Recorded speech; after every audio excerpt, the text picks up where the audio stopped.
Saturnalia. The Saturnalia was one of the highlights of the Roman year. Citizens would take off their togas and put on the syntasis, a much more colourful form of dining wear, and would don the pileus, a cap, normally worn by freedmen to symbolise their new status. It was a time of fun, games and excess that saw established social customs laid to one side as the people of Rome let their hair down.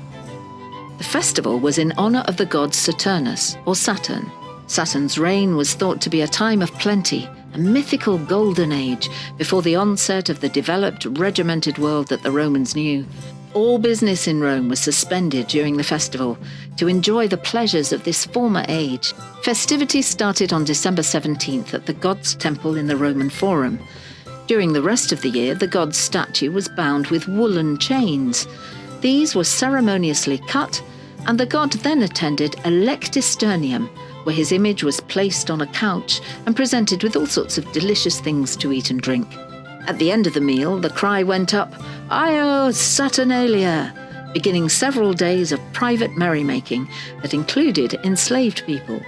In this upside-down period, a king of Saturnalia was appointed, who called on those present to do silly things. People could gamble and play dice, things that were usually frowned upon. The masters of the house would sometimes serve dinner, and enslaved people were allowed to tell the truth without fear of reprisals.